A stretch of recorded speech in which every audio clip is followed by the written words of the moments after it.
Hey everybody, I'm Rowan. Welcome to the January meeting of the Scarlet Quill Society.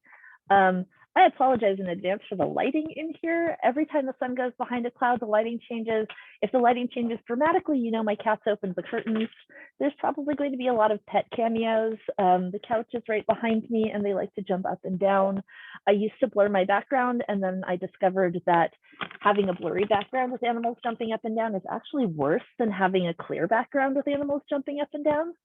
So as you can see, nifty cameo already. So she's just going to sit up there and make terrible noises at me. So this month we're talking about editing. I mean, we're going to be talking about editing all year, but this month we're talking about editors and editorial roles. What is an editor? Who is an editor? What do they do for you? What do you do for them? How do you work with them?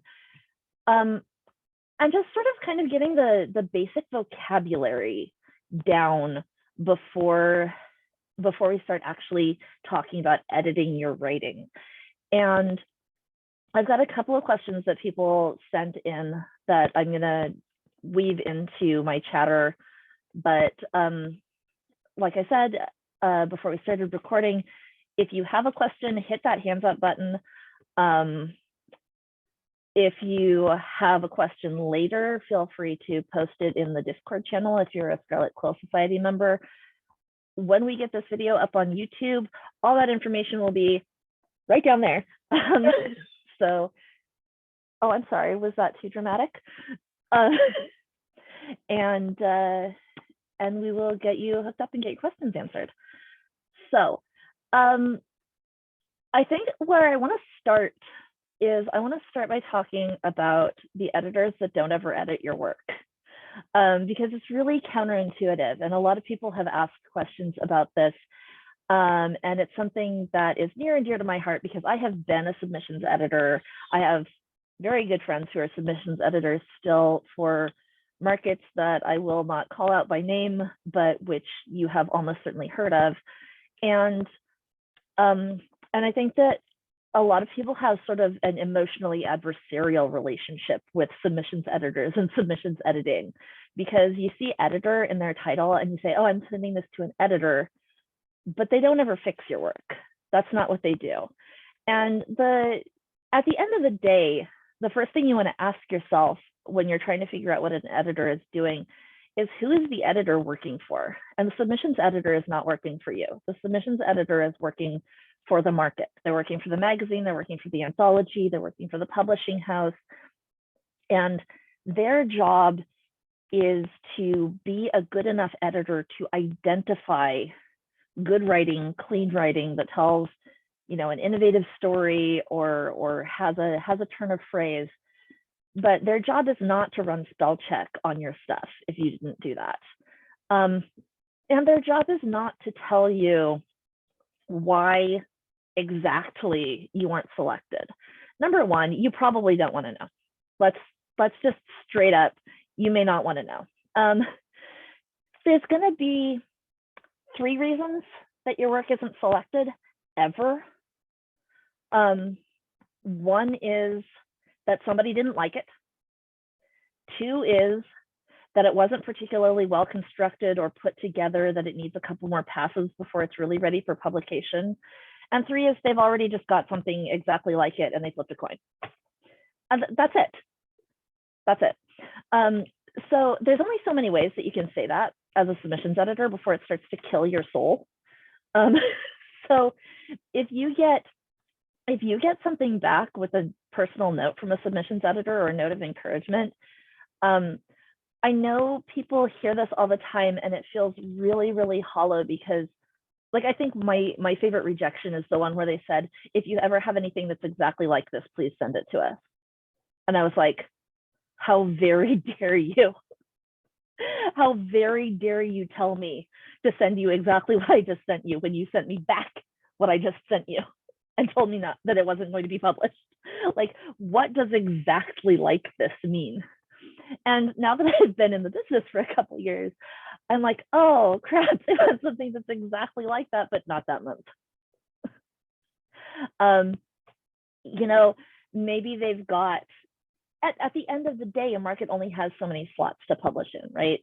So the submissions editor is the person who identifies what are the, call it 10 stories that we have to put the least work into to pull together something that feels like a coherent whole. And I've definitely had people say, well, I got rejected from this market, so I'm not sending anything else there. Or this story got rejected, so I'm done with it. And those are both just not productive ways of thinking about your relationship with the submissions editor, because the submissions editor isn't necessarily telling you that your story isn't good enough or that you can't get into that market. They're telling you that that story is not going into that market in that round. That's the only information that you get back. So what information are you getting out of your relationship with submissions editor? Not a ton. Not a ton. But again, they're not working for you. They're working for the market. The person that they're giving information to is the managing editor, who you are also never going to talk to, who is also not necessarily going to give you feedback on your work. Because if you have a market like, let's use Uncanny as the example, they get, call it 10,000 stories in a submissions open. And then they've got a handful of submissions editors who have to get through these stories sort of as fast as they possibly can. And then call it the top like 50 to 100 stories might make it through that sieve process. Can I help you, young lady? Thank you. And then the managing editor makes the bigger decisions about how do we want to present ourselves as a magazine? Is this perfectly good story a story that we want to be known for telling? So they make a lot more decisions about how the magazine as a whole or the market as a whole is going to sound. The managing editor puts together sort of that voice. They keep it on target. So a submissions editor might have loved your story that is essentially a fantasy story, but if it's a science fiction market, the managing editor is going to be like, we can't take this story. I don't care how good it is. So those are sort of the two editors that you never talk to. And I just want to make sure that nobody has any questions about that before we move on to the editors that do actually change your work. Okay. So once you have that rejection, and you're feeling terrible about your work, because we're all writers and we've all had that feeling, and you get the letter and you're reading it and you're like, oh, well, actually, I'm terrible and I should never write anything again. And clearly, this is the worst thing that has ever been handed to any magazine ever. And I hate myself and I want to die. So after you have all of those feelings and set your story aside for a little while, and you come back and look at it, or you can sort of skip that whole process and do your editing first. So you've written a story and you have it in your hot little hands and you say, well, now what? And what I'm going to tell you is a little bit counterintuitive, because now what is that it's too late for the first 2 rounds of edits that you should have been doing.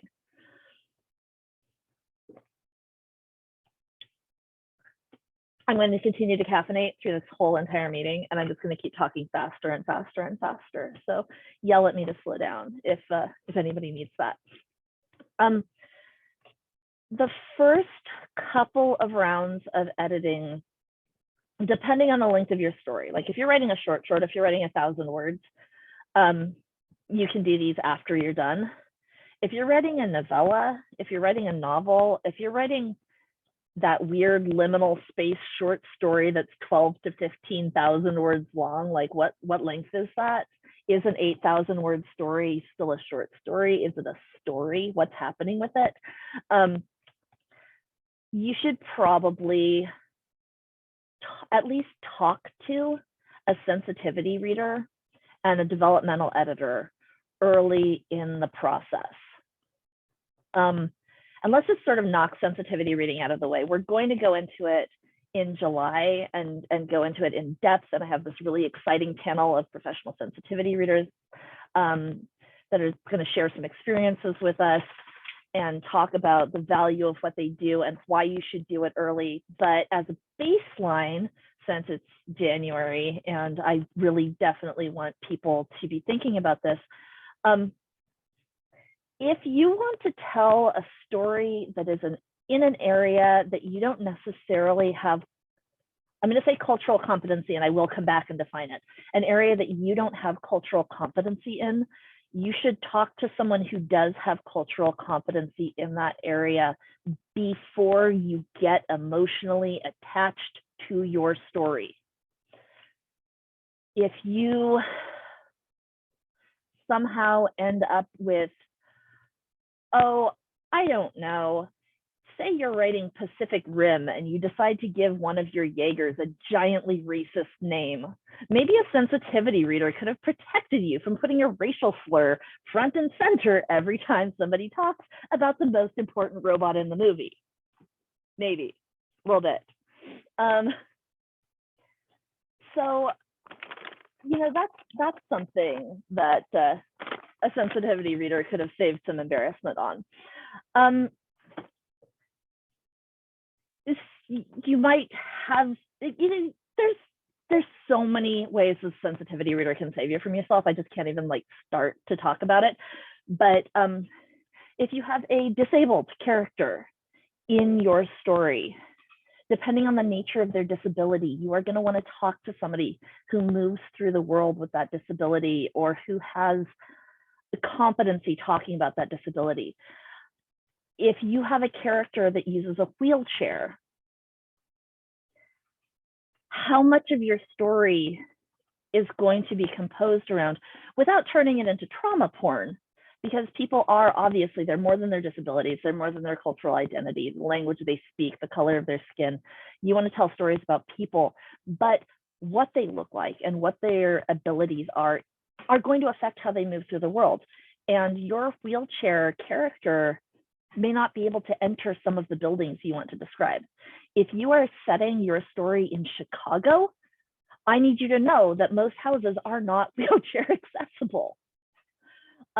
There are so many walk-ups in Chicago, and you're going to have to think about where in the city your character can live. You're going to have to think about, especially if your character is a low-income wheelchair user, where they can live, where they can work, what additional challenges they face getting to work. And this is scratching the surface, and I don't have the competency to talk about that.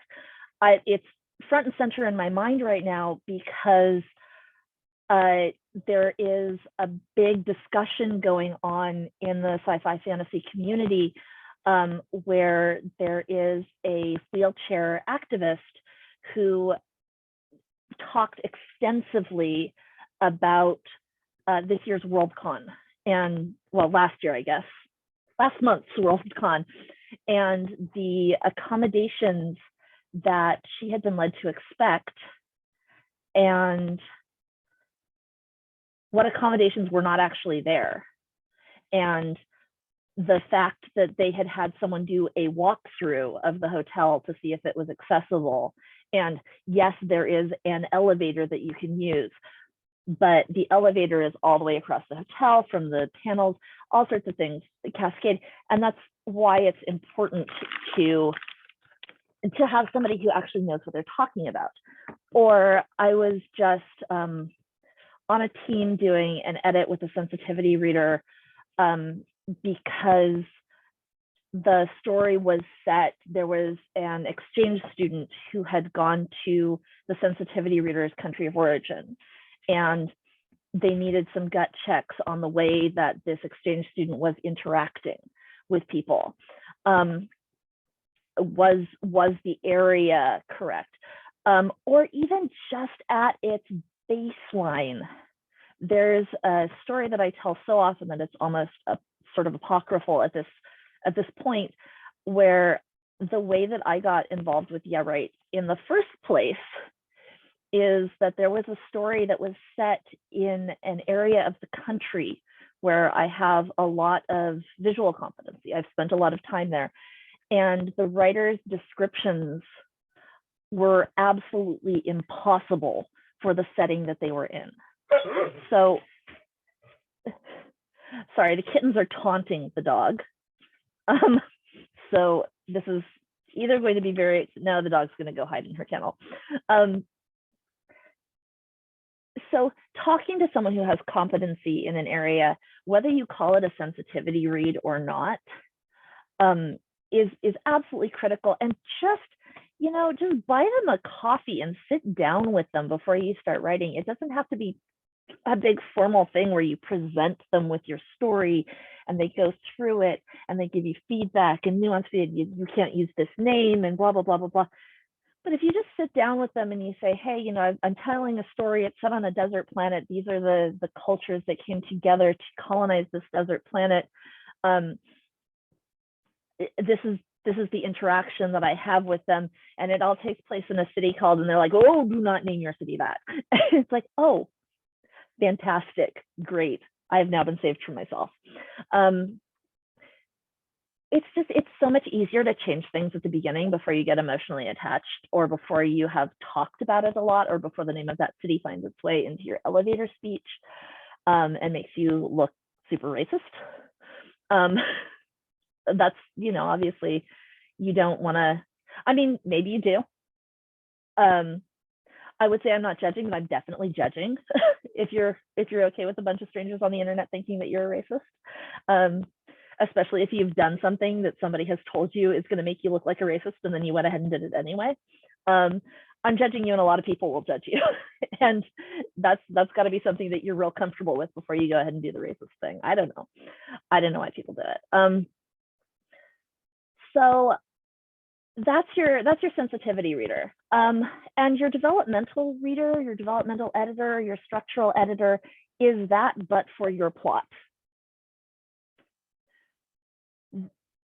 There's the absolutely famous, Chekhov's advice: if the gun appears in Act 1, it must be fired in Act 2.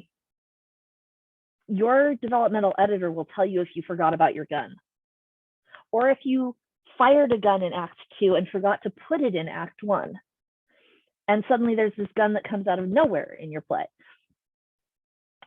You don't want that either.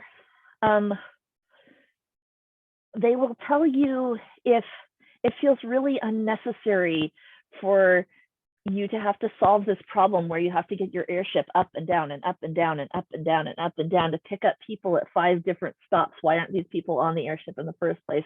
Why aren't some of them together? Why are we doing this?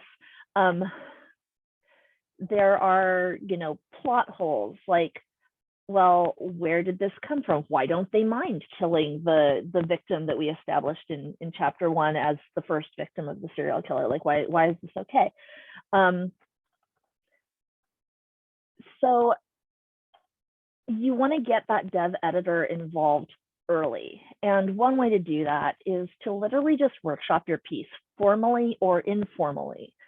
Bring those plot holes to your friends, to your writing group. Or you can have a formal relationship with a developmental editor and bring them something that is very, very first drafty. The issue is with a dev edit, if you are asked to dev edit a piece, do not waste your time with spell check.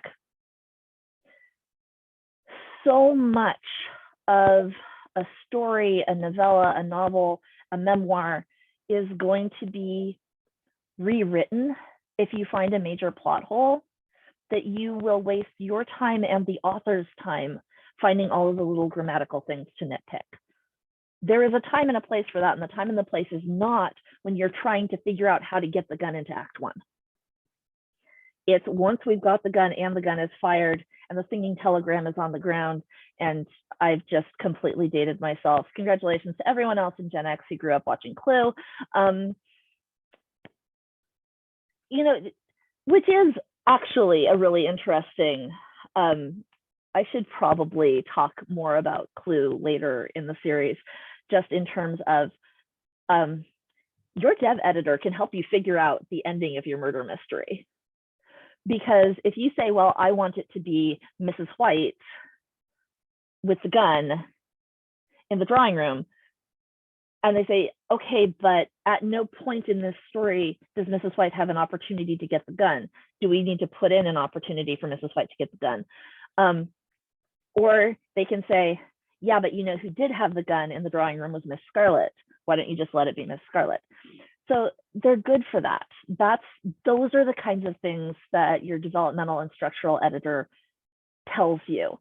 They work out the big plot holes. They work out the big the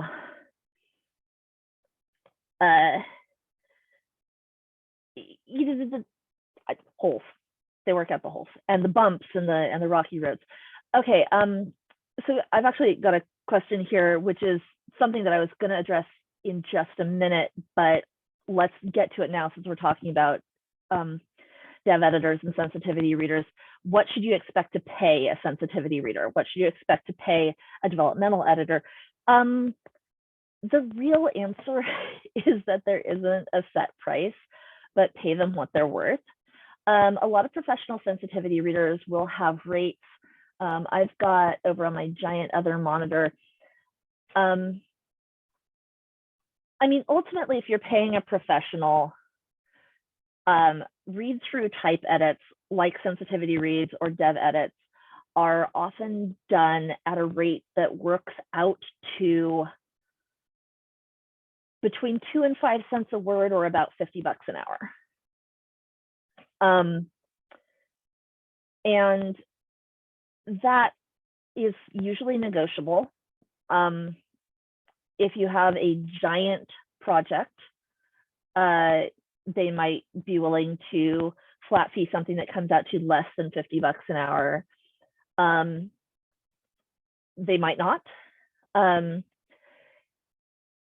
One of the things that is being talked about, because sensitivity reading it's not a new thing, but getting it codified and credentialed is a new thing. There isn't really a credential for a sensitivity reader necessarily. So there's a lot of people who are either cameo number 2, willing to take less than they should, or they're asking for, like, they're not sure how much they should be asking because they don't have a college degree in it. But that's not what you want. You want their lived experience, and you're paying them for that. So in general, when I have paid for sensitivity reads, that has been pretty much in line with what I've paid.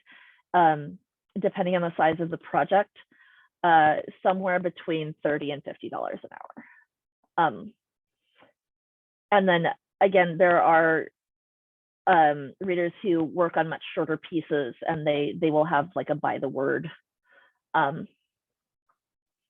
yeah, it's such a huge range. It's like you can get 3 to 5 cents a word, roughly, is where you're gonna land for either of those.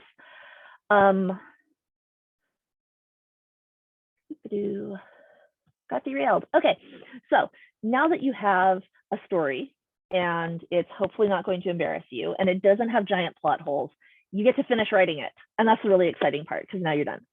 Kidding. Now it goes to your line editor.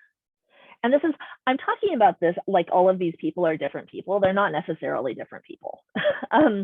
But if you are working for a giant publishing house with a formal structure, the next editor that would have their hands on your story is the line editor. And the line editor's job, this is what most people think of when they say, I have an editor. The line editor works for you. They are gonna rearrange some paragraphs, but not change giant chunks of the plot of your story. They might have some suggestions for things that you can do for clarity, but again, they're not usually going to involve massive changes to your story structure. They're not going to suggest things like get rid of this character. They're not going to make those developmental changes. Sometimes you will think that your work is ready for a line edit and it's not, because it still needs its dev edit or its sensitivity read. Sometimes your line editor can be a competent sensitivity reader as well. And you end up sort of 2-in-1ing that, especially for shorter pieces. Having these roles combined can work out really well. And I am going to talk about that a lot as soon as I get down this chain of editors, because we're going to talk about beta reading at the end of this. Because people have a ton, it's just getting more and more and more common as a formal relationship, and people have a ton of questions about it. And I want to make sure that we do talk about that. So your line editor is going to murder your darlings. Your line editor is going to be like, did you know that every time a character is nervous, they smooth their skirt down? Did you know that every single woman in your book has curly hair, whether she's described with curly hair or not? Because every time you write about someone, they are twirling a curl. Did you know? I see Christine like smirking there. I just threw her completely under the bus, because every single character in Christine's books has curly hair, whether she describes them that way initially or not. She will describe someone and say like, oh, I saw her, she had long straight hair. And the next time they do anything, a curl is falling over their shoulder or a curl is falling into their eyes. And it's interesting because Christine herself has straight hair, so I don't know where she gets this, but I do though. But anyway, your line editor is a person who's going to catch that. They're going to tighten up your writing. They're going to, unless you're David Foster Wallace and you are very resistant to editing, they're going to make sure that you have writing that is more than just a list of 3-item lists. It's not that I hate David Foster Wallace, it's that I've had to do that one specific reading from On Water so many times that I got angry at it as an editor, and I went through and highlighted all the 3-item lists in it, and that chunk that everyone wants to have read at their wedding, where they talk about the relationships, there are literally more of it is a 3-item list than is not. And a line editor will save you from doing that, because your writing then won't feel as tired, as stale, as stagnant. 3-item lists are great, see? But you don't want me to do 3-item lists every time I talk. And your line editor will help you do that. They will help you space out the skirt smoothings and the braid tuggings. Everybody's thinking about Wheel of Time right now because it has a brand new series. Congratulations to the estate of Robert Jordan, who died before finishing the cycle. So I hear that the last book is much tighter written than the rest of it. Oh, awkward. No, but Robert Jordan was sort of famous for writing these physical ticks into his characters, and did it so consistently that there is literally a website that has collected the number of skirt smoothings and braid tuggings per book, and then the rate per word of skirt smoothings and braid tuggings based on the length of the book. So it's a lot. It's a whole lot.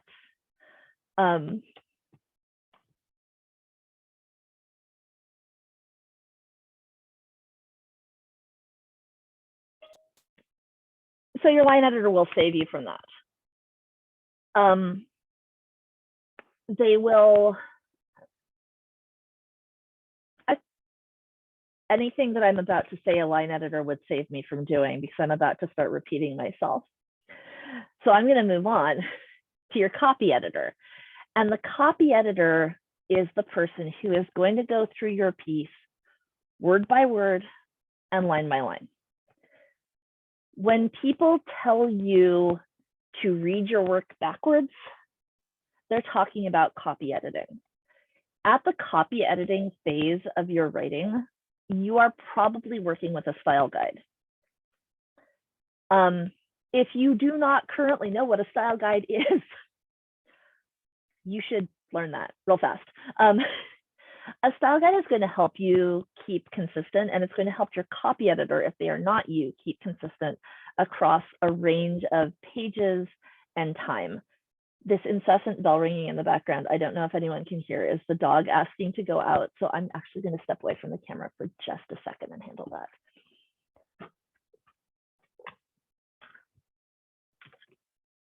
It's always such a coin toss whether you want to like have the background door noises, sort of like this Foley old radio where you hear the little clunk, clunk, clunk of the steps and the door opening and closing. So that was our exciting radio show portion of the broadcast. So your copy editor. Your characters will have verbal tics. They will have ways that they speak. I have a character who, when she is under tremendous stress, starts using Slavic language order or Slavic word order in her language. I have a character who does not use contractions because of the way that she was raised, the tutelage she got, and as a class marker, does not use contractions. These are all things that I have to keep as notes and then give to my copy editor when they go through the book, because I'm not going to catch it all. Copy editing is really the first round of editing that you genuinely cannot do yourself. Everyone says, well, you know, I'm perfectly good at editing my own work. I can edit it. Come here, Horatio. Kitten cameo. I can edit my own work, no problem. Everything's great. No, you can't, because you know what you meant to write. And by the time you hit copy editing, like line editing, you might be able to tighten stuff up. Dev editing, you might be able to find your own plot holes. You might not, because obviously, if you thought that was a plot hole, you wouldn't have written it like that. But a lot of people can set their work aside, come back to it feeling fresh, and you kind of treat it like it's somebody else's work. And it does become easier to do those big edits then. Those are things that you can do yourself. And probably should do yourself before you get an external reader in, just to save yourself some time and money. None of us are, I mean, you know, Stephen King obviously is still getting rich off this. Neil Gaiman is getting rich off this. Most of us are not. And so we want to think about ways to use our money efficiently when we're talking about hiring editors, and doing as much as you can yourself is a way to make life more efficient for your editors. It just is. So once you hit the copy edit stage, it's just, if you were a better writer than this, you'd be a better writer than this. Does that make sense to everybody?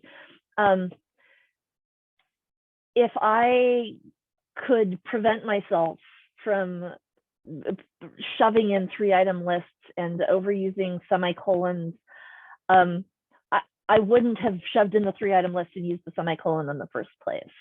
If I could spell accommodation correctly the first time, every time, guys, I am a 5-time state spelling bee winner. I cannot spell accommodation or Massachusetts. Those are my nightmare words.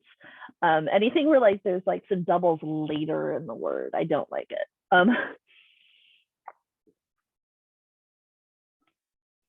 Seriously, Massachusetts, what are you doing? So obviously, like, if I could do that, I would. So I need someone else to do it for me. Excuse me. I promise I just had a COVID test. I'm okay. I will live. I'm going to make it through this whole series. So copy editor.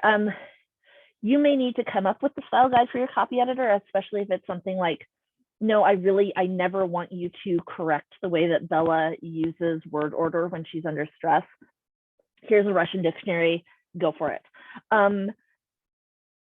Or, hey, I know everybody uses contractions, but Anna doesn't use contractions. Other times, your copy editor may come up with a style guide for you. You call this meal dinner half the time and supper half the time. Are you comfortable doing that, or would you like it to be dinner or supper consistently? I will fix that. Your copy editor might say, do you want to say individuals or people? Do you want to say prisoners or incarcerated people? How are we spinning this? The copy editor will make your work consistent across the breadth of your work, which is just critical to making everything read smoothly. You want, I know a lot of people are like, well, I'm dealing with difficult subject matter. I want my readers to struggle. This isn't the part you want your reader to struggle with. You want them to struggle emotionally. In a perfect world, your words are out of the way enough that the reader can look through the page into your world, whatever that world is, even if it's nonfiction. If you're describing a city or some numbers, you want your words to be enough out of the way that they can look through and see that, but memorable enough that they are going to sort of attach those words to those images later on. Michelle Alexander, who is a social justice activist, a criminal legal system analyst. She wrote The New Jim Crow. She has an op-ed in the New Yorker from 5 years ago, and 6 years ago, a while ago. And it has really, like clearly stuck with me because she refers to electronic monitoring, to wearing an ankle bracelet when you're on probation, as an open air digital prison. And the fact, like just that phrase, this is an open air digital prison, it lets you envision exactly what it's like. The words stick with you. That's what your copy editor's job is, to make sure that your phrases are like that. Your copy editor will also do things like, I see that you're trying to write humorously, but not every sentence has to be a punchline. You can space those out. Go ahead and relax. Let your writing breathe a little bit. Then the punchlines are going to pop more powerfully. So your copy editor will smooth that out. The last thing that your writing gets before it goes to the competition, before it goes to the submissions editor, before it goes online, before it goes into print, is proofread. Don't skip this. It's so tempting to skip it. It's so tempting to say, oh, I've only got 10 minutes left. You have 10 minutes left. Run spell check. Do what you can. Because as a submissions editor, circling back, started the talk, look at that. That's artful, right? Like your line editor is going to help you with that.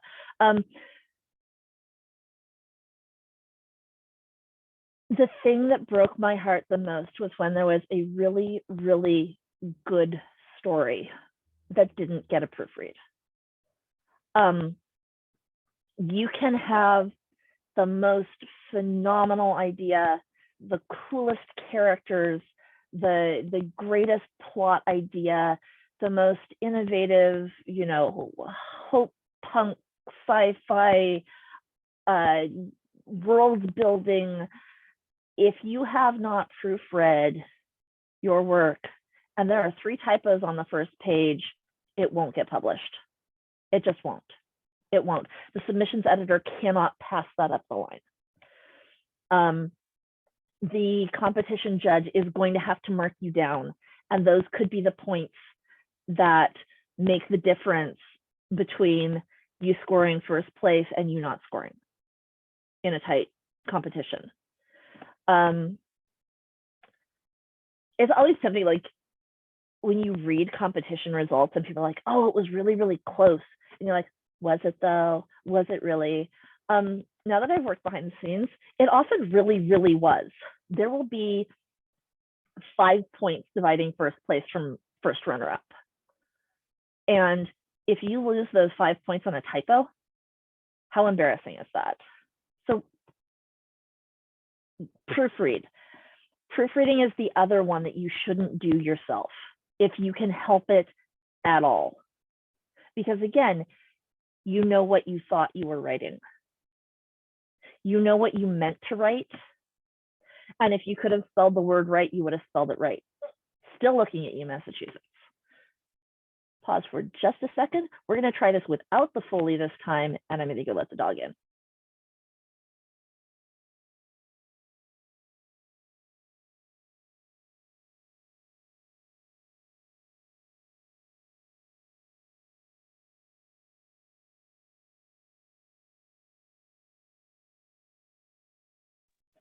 She had 2 walks this morning, which just goes to show how planning is not as good as having someone else edit or walk your dog. So yeah, proofreading. And these edits, now that we sort of have a vocabulary of all the different ways that your work can be edited, it's not going to go like that because no plan survives contact with reality. The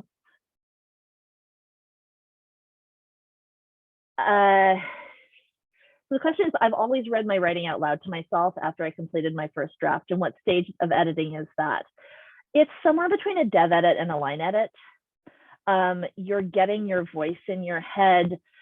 It can also effectively be a copy edit because you will catch voice errors and grammar errors when you stumble over them with your words. For a poem, it's almost exactly a copy edit. It's between a line edit and a copy edit, especially if you're writing in verse or in a very structured form where all of your meter has to be perfect. That's farther down the chain, like, oh no, I have to come up with a word with a different syllable structure here. For a longer piece, for like a story or a novel, reading it out loud it's not going to be a dev edit because you're going to be focused down in too far for that. But yeah, it's somewhere between a line and a copy edit because of the kinds of things that you notice when you read out loud.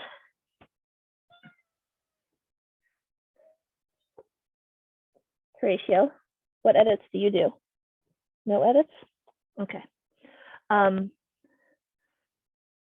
So now that we've talked about that, you're going to end up doing a dev edit and then a line edit, and you're going to get down to the copy edit and you're going to notice a plot hole. So now you're dev editing again. And then you're going to say, okay, well, I don't need to reline edit everything. I can skip back to my copy edit and keep going. And except now I just found a spot where this dev edit changed something, or I reused a phrase. So instead of like A, B, C, D, E, A, B, C, B, C, D, B, C, B, C, B, A, B, C, E, and then you can hand it off. You know, so it's not a linear process. But there are things that you cannot do if you haven't done the previous thing first. And tragically, you may not notice that you didn't do the previous thing until you get farther down the chain. And suddenly you're like, oh, yeah, I just got the phrasing really good on the 400th meal in my book, looking at you, George Martin. Do I really need 400 meals? Does every chapter have to end with a meal? What if every chapter didn't end with a meal? And then you're back in your dev edits. So the other way that the lines between your edits get muddied is with beta reading. And I just have, people have asked me so many questions. What is a beta reader? What do they do? And the answer is that's an agreement between you and your beta reader. But go in knowing what you think your work needs and what their area of competency is. Agree on what their responsibilities are going to be. If your beta reader thinks that they're doing a dev edit and you think that they're doing a proofread, find that out early and change your agreement. I find that writers often think that their work is farther down the chain than it is. And editors and beta readers think that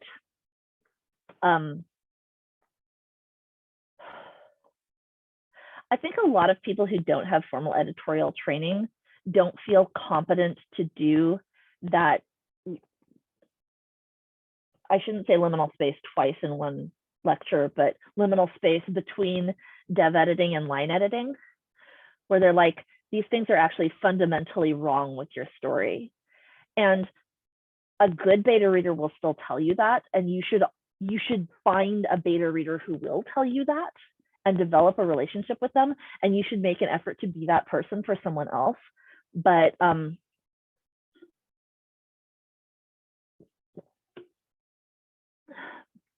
beta reader can be effectively any of these things. So it's not like a huge secret that I read a bunch of transformative works, fan fiction. And sometimes I will be starting to read a story and the notes will thank the person's beta reader. And I will get 3 paragraphs into the story and I will be like, why are we thanking the beta reader? What did they do? Why didn't they save you from yourself? And that's, I mean, it's catty, but it's also, you should be aware that people are bouncing off your story because something structurally or typographically or grammatically is difficult for them. And figure out what your biggest problems are, which a beta reader can help you do, which a piece of advice you're going to hear a lot is have your friends tell you. Don't have your friends tell you. Your friends like you and they're invested in your emotional well-being. Have someone who does not give a crap if you ever speak to them again tell you what's wrong with your writing. Or pay a professional. But it is really hard to tell your friend that the thing that they have written is messed up in some pretty fundamental ways. Be clear when you ask for what does this need, what you're asking for. When I was a submissions editor, I went through this so much with so many people that we actually ended up putting together a constructive criticism guide for you, right? So we have a little stable of resources, and I will try to remember to put the link down there. But if not, you can go to yeahright.me.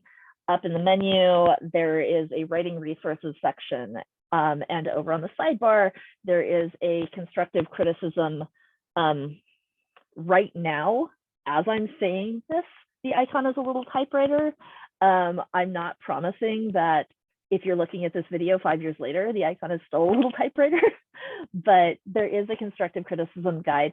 And it's got some resources for both asking for and giving criticism, and how to hear it. Because just handing someone a story and saying, what does this need, is really hard on both you and them. Handing someone a story and saying, hey, I know that my grammar is not particularly strong because I'm writing in a language that is not my first language. Can you check that over? Much less confrontational for both you and them. You have now a clear ask for what you need.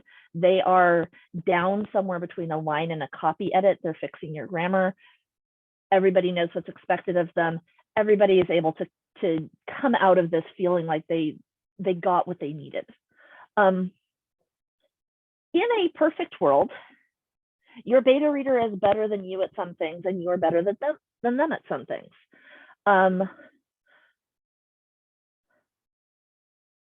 Are you good at big ideas? Not so great at conveying big ideas, but fantastic at grammar. Did your 7th grade English teacher love you? Wonderful. Fantastic. Find someone who really, really likes to write, plot, and timing. Sit down, tell them your big ideas. They can do this piece, you can do this piece. Y'all work together. Suddenly you are an unstoppable team. I think one of the things that we're not seeing as much these days, or I'm not seeing it, but I might not be in a market where it's getting pushed a lot. In the late 70s through the 80s, there were a lot of co-written books. A lot. Seeing 2 names on a book was not unusual, especially in science fiction. And part of this was because they had what we are assembling again online. And I would like 10 points for predicting this at a panel that we did for Long Beach Comic-Con a couple of years ago, which is that we are essentially rebuilding the powerhouse writing workshops of the 60s, 70s, and 80s. If you look at the real juggernaut authors of those years, you will find that they were in a writing group with the rest of the real juggernaut authors. That there's a cluster of 5 or 6 people here and 5 or 6 people here who are all workshopping their stuff together, who are making each other better writers, who are beta reading each other's work before it goes to the publishers. But they didn't call it that. They called it workshops, and they called it workshopping, and they called it, a writer's group. And we're starting to see people putting that together online. We're seeing it in Discords. If you are on Tumblr, if you're on Archive of Our Own, people are referring to, oh, well, this was an ask from this group, or, over on the Discord, we all got together and everybody wrote a Christmas story and we all, gifted Christmas stories to each other. That's exactly what those workshops were doing, except that they didn't have the internet, so they had to do it in person. And so if you didn't live in a 5-block range in San Francisco or Los Angeles or New York or Chicago in those time periods, you were kind of out of luck. And so you would have to find an editor and make a formal relationship and hope. But there's a reason that the same people got published over and over and over again. And it's not necessarily because they were better writers, but it isn't necessarily because they weren't, because they were all there making each other better. And so that's one of the things that you do with your beta readers online, is you get together and you make your writers group and you improve each other's writing. And so that doesn't get you off the hook for copy editing and proofreading, but that is something that you get out of having an ongoing editorial relationship with a small group of people, is that you learn each other's strengths and weaknesses. You learn who's better at what. And then, and this comes back to how much do I pay? You can pay less because you are in a trade relationship with another writer who is essentially paying you in their time. If you are the best writer in that group, it kind of sucks to be you. It really does. And I don't know what to tell you other than find a professional editor. No, I do know what to tell you, which is that somebody in your group is better at something than you, and you should have some freaking humility. Me, it's me. I should have some humility. But that's the space that a beta reader occupies, right? Is that writing workshop space. And it's then interesting watching those big powerhouse workshops turn into little online workshops. And in the middle there, you have Clarion and Clarion West that really want to be that and are clinging to that. And this is, not too much shade on Clarion. but the idea that you're going to bring together all of these writers from all over the place, and that they are then going to be the powerhouse writers because they all have these existing relationships. Number one, it's pretty classist because those things are really expensive. You have to be able to travel. You have to be able to have the time. You can't have a kid that you have a responsibility to. And number two, like there's so many ways, like back end ways into those relationships now that are not being gate kept by old people with a bunch of money, that you know, if you can go to Clarion, go, more power to you. I hope you have the time of your life. I hope you, you know, form incredible relationships. That's great. I'm glad that you can afford to do that. But if you can't afford to do that, that's not your only option. That's not your only possibility for forming those kinds of relationships. That's not your only potential workshop or way into, like, just a hang out with John Scalzi on Twitter. You can do that now. You don't have to be at Clarion. Like, the internet is great, guys. The internet is great. I love living in the future.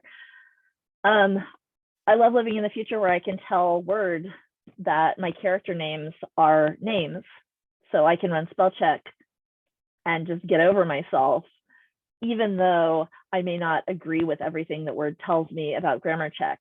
I can still run grammar check and have the option to opt in or out of that. And I can do that and save so much time before my work goes to my copy editor, to my proofreader, so that they're not just assembling some stuff that is, you know, scrawled in crayon on a page. Let's see. I think that brings us, unless anybody has a question, to the end of the meeting. We are out of editors. I am out of material. I am almost out of voice, which is great. Pandemic started and I haven't talked to anyone since. So, you know, what is speaking out loud? I hope everybody had a good time. Does anybody have a question before we wrap up? Are we good? All right, I'm gonna go ahead. I have a quick one. Oh yeah, go for it. Just, you mentioned Discord a couple of times, and I was just trying to download it onto my phone. I have zero experience with it. So is that pretty easy to locate where I would find the connection piece? I mean, my personal bias obviously is jump into the Yeah Right Discord because we have a lot of things. But Discord itself it's laid out a lot like Usenet. It feels very familiar. It's weird because it's like, I'm an old, but I am doing what the kids do, but I'm an old, but I remember how this worked. So it works a lot more. It's less like social media in that it doesn't just throw a bunch of stuff out at you. It's not like Instagram, where Instagram's like, yo dog, I heard you like wool, so I'm gonna send you Brooklyn tweed, but also 500 sheep. There's just gonna be 500 sheep in your feed every day because you like to post about wool 3 months ago. Instagram. Instagram, I like powerlifting. So you can, there's a search function, and so you can search by interest and join servers by interest. So is it like a chat server then? Yeah, it's so there's like chat servers, and then you have channels within the server. It really, really is like Usenet. Yeah, I've seen people use it. I mean, like, I hang out with people who game and are constantly on Discord, but yeah, that's not me. I've been Discord adjacent for a very long time, and finally jumped on. It's another thing that you can do is, like, if you're on social media and people are talking about, oh well, in our Discord, blah blah blah blah blah, you can ask. It's okay to ask. Hey, you know, is that a server anybody can join? Can I get an invite?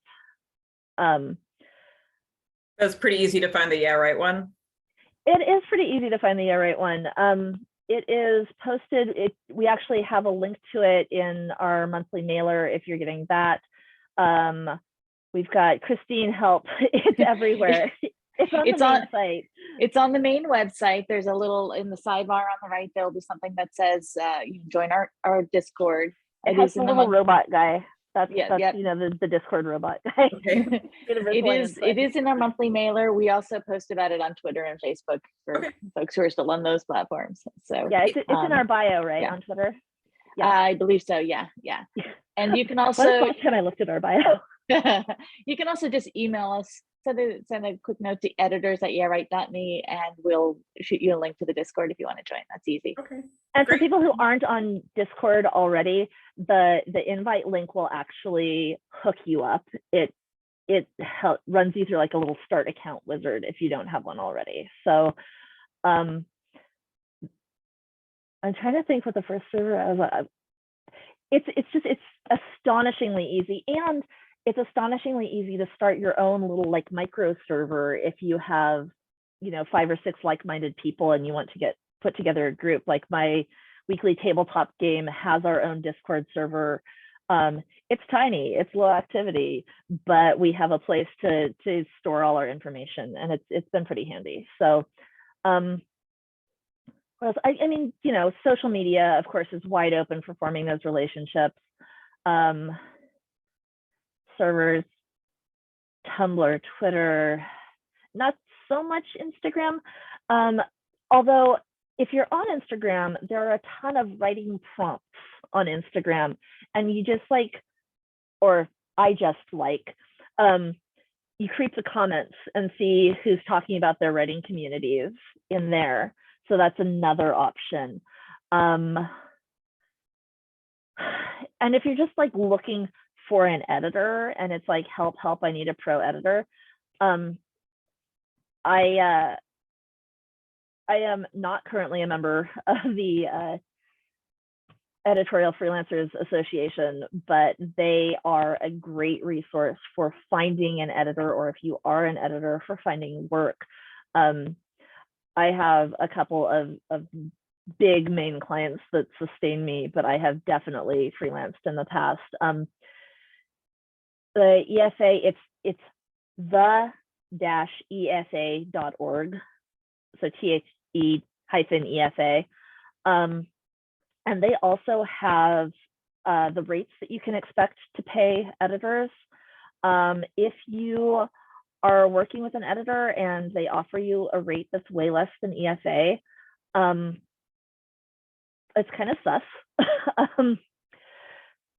Either, like, my concern always when I see an editor lowballing is that either this is a hobby for them, so I don't have a sense of how good they are, or this is like, they don't necessarily know what's out there, or they're undercutting people who are freelancing and who are editing professionally. And you know, it's 2021, worker solidarity. Please don't undercut the other editors. If that's you out there and you're thinking about editing for $5 an hour, please don't. Please charge what you're worth. Please charge what someone else is worth. And I understand that it sucks. That means that sometimes we can't afford to pay an editor. Be willing to take barter, but please don't be a scab. That's at the end of the day, people do need to make a living doing this, and you might be one of them. And charge what you're worth, and people will pay it. This is what people should expect to pay. This is what people hopefully will have the resources to pay. Hopefully we won't have to have a general strike to do that, but who knows? So they've got rates, they've got ranges. If you're working on a bigger project, don't be afraid to negotiate. Obviously, like if somebody says, well, this is $50 an hour, say, okay, I do not have $50 an hour. If I do, you know, what can I do to make your time more efficient so that this is only a 1 hour project and not a 3 hour project for you? Do you take barter? Can I pay you in canned goods? You know, work it out. Their answer might be no. They might need money to pay rent. It's real hard to get your landlord to take canned goods. Banks are not big on getting paid in exposure, weirdly. I mean, come on, Wells Fargo. but yeah, EFA is a great resource both for finding and for being an editor.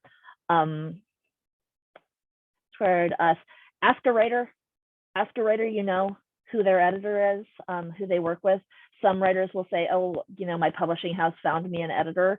Ask anyway, unless that editor is an in-house editor, and not a lot of publishing houses have in-house editors anymore. A lot of times those editors will be freelancers that the publishing house is paying and sending a 1099 to every year. So you know, you might be able to work something out with them anyway. They might not actually, that might not be their only possible work. Yeah. So I think that is it. Thank you everybody for coming. We are only 10 minutes over time. I'm so proud of us. And we started a little bit late. So see you on YouTube in a week. Thank you.